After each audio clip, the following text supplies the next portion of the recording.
नाज़रीन हिते breaking news अवां ताईं पहुचाईंदासीं। वॾो वज़ीर सैयद मुराद अली शाह सखर पहुची वियो। DIG ऑफिस में अहम गॾिजाणी। सखर सैयद मुराद अली शाह DIG ऑफिस पहुची वियो। सिक्योरिटी जा इंतज़ाम सख़्त। वॾे वज़ीर खे घोटकी में पेश आयल वाक़े बाबति ब्रीफिंग ॾिनी वेंदी। वॾो वज़ीर शहीद इंस्पेक्टर अब्दुल मालिक कमांगर जे वारसनि सां ताज़ियत पिणु कंदो।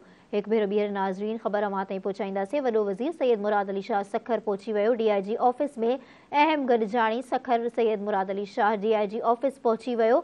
सिक्योरिटी जा इंतज़ाम सख़्त। वॾे वज़ीर खे घोटकी में पेश आयल वाक़े बाबति ब्रीफिंग ॾिनी वेंदी। वॾो वज़ीर शहीद इंस्पेक्टर अब्दुल मालिक कमांगर जे वारसनि सां ताज़ियत पिणु कंदो।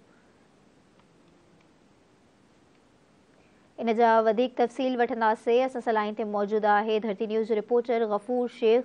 जी गफ़ूर शेख, तफ़सीलात बाबति आगाह कंदा।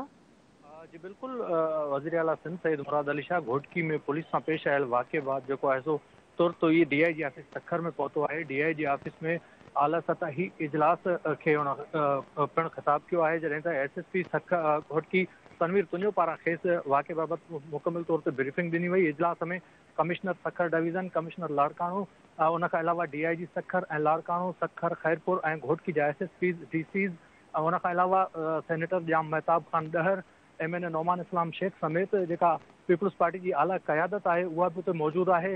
इजलास खे ख़िताब कंदे जेको आहे सो CM सिंध जो चवणु आहे त सिंध जे जेके कचे वारा इलाइक़ा आहिनि उन्हनि जे थाणनि ते जेका आहे सो नफ़री बि वधाई वञे, जॾहिं त जेके कचे जे इलाइक़नि में जेके नौकिरी कंदड़ अहलकार आहिनि उन्हनि खे कचे अलाउंस जे लाइ बि उन IG सिंध खे जेको आहे सो प्रोपोज़ल मोकिलण जी हिदायत कई आहे।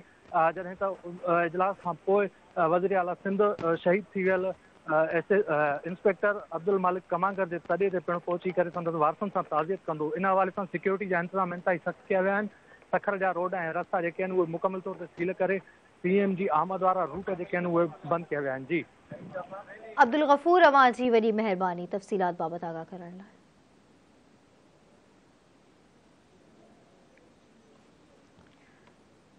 नाज़रीन, अहम ख़बर बाबति तव्हांखे हिकु भेरो ॿीहर आगाह कंदासीं। वॾो वज़ीर सैयद मुराद अली शाह सखर पहुची वियो। DIG ऑफिस में अहम गॾिजाणी पिणु कई वई।